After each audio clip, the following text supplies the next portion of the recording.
नमस्ते मुलांनो, आज आपण धडा 22 स्वच्छ घर स्वच्छ परिसर मराठीमध्ये हा लेसन शिकूया, समजूया. आता इथे बघा, काही चित्र दिलेले आहे. दिसतंय ना तुम्हाला? पहा व बोला. या पहिल्या चित्रामध्ये तुम्हाला काय दिसतंय सांगा बरं. एक आजी दिसते आणि एक मुलगा दिसतो, बरोबर ना. आजी काय करते? भाजी चिरते. ही भाजी आहे, चिरून बारीक बारीक करून ताटात ठेवते आणि मुलगा त्याला भाजी साफ करून देतोय, मदत करतोय, आजीला मदत करतोय, बरोबर ना. दुसऱ्या चित्रामध्ये बघा, मुलगी काय करते? मुलगी घरी झाडू मारते, घरातला कचरा झाडू मारून साफ करून कचरा पेटीत टाकते.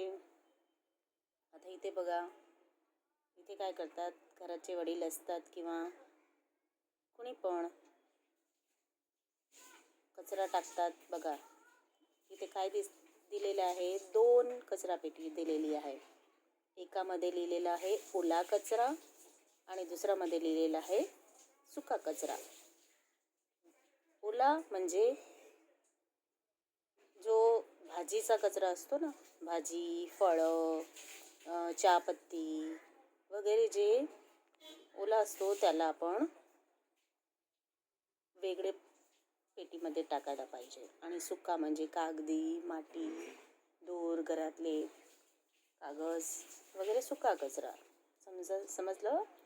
ते आपण वेगळे वेगळे टाकायला पाहिजे, जेणेकरून दोघांचे रिसायकलिंग करून त्याचं वापर करता येतो परत, बरोबर. हा चौथा चित्र बघा. या चित्रामध्ये कचऱ्याची गाडी आली आहे. कचऱ्यावाला कचरा घेतोय. तो ओला म्हणतो तेव्हा ओला द्यायचा आणि सुका म्हणाला की सुका कचरा वेगवेगळे कचरा पेटीमध्ये कचरा व्हॅनमध्ये टाकतात. ज्यांचा घरी जिथे येत असेल तिथे असं पद्धती आहे, बरोबर. मुलांनो, इथे काय सांगितलेलं आहे की आपल्या घरातला कचरा आपण जमा करून कचरा पेटीमध्ये टाकायला पाहिजे. आणि घराला कसं ठेवायला पाहिजे? स्वच्छ ठेवायला पाहिजे. स्वच्छ ठेवलं की आपली तब्येतीला बरं पडतं, बरोबर की नाही. आपलं आरोग्य चांगलं राहतं.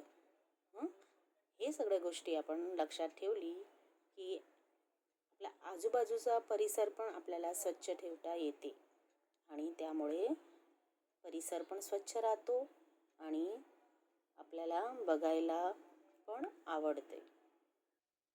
मुलांनो, हे वाचा. इथे काय लिहिलं आहे बरं? कचरा या समस्येने आता गंभीर स्वरूप धारण केले आहे. प्लास्टिकच्या कचऱ्यामुळे समुद्रात राहणाऱ्या जीवांना धोका निर्माण झाला आहे. आपल्या सर्वांच्या आरोग्यासाठी प्लास्टिकचा वापर टाळणे गरजेचे आहे. बाजारात जाताना कागदी किंवा कापडी पिशव्या सोबत न्याव्या. यामुळे प्लास्टिकच्या पिशव्यांचा वापर आपण टाळू शकतो. બાળકો, અહીં શું કહ્યું છે કે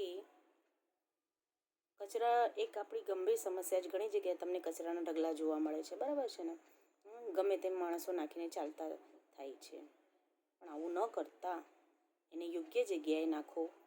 અને બીજું કે પ્લાસ્ટિકનો જે કચરો છે ને, પ્લાસ્ટિકની થેલીઓ છે વિવિધ પ્રકારની, એ બધી જ્યારે ગમે ત્યાં નાખો છો તો પ્રાણીઓ એ ખાઈ જાય છે અને ખાઈ જાય છે એટલે એના શરીરને, એના આરોગ્યને ધોકો થાય છે. એના જીવ પણ જાય છે એનો. ઘણીવાર તમે ગાયને ખાતા જુઓ છો ને, કચરો બાંધીને પ્લાસ્ટિક થેલીમાં નાખ્યો હોય તો ગાય આખી થેલી જ ખાઈ જાય છે, કારણ કે એ ક્યાં શોધવા બેસે, બરાબર. કૂતરાઓ પણ એવું કરતા હોય છે.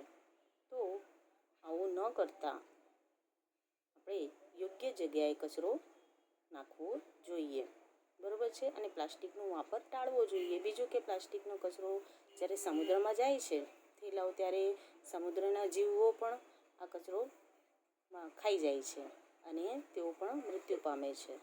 એટલે प्लास्टिकचा वापर टाळणे गरजेचे आहे. એટલે જરૂરી છે પ્લાસ્ટિક. અને હવે તો એના પર બેન પણ છે, બરાબર. અને બજારમાં જાઓ ત્યારે મમ્મી કે વડીલો જે જાય તો એમને કાપડી પીશવ્યા એટલે કપડાની થેલી સાથે લઈ જવાનું યાદ અપાવવાનું, બરાબર છે. ખબર તો હોય જ બધાને, છતાં બી ક્યારે ભૂલાઈ જાય તો આપણને યાદ આવે તો આપણે કહી દેવાનું કપડાની થેલી લઈ જાઓ, બરાબર.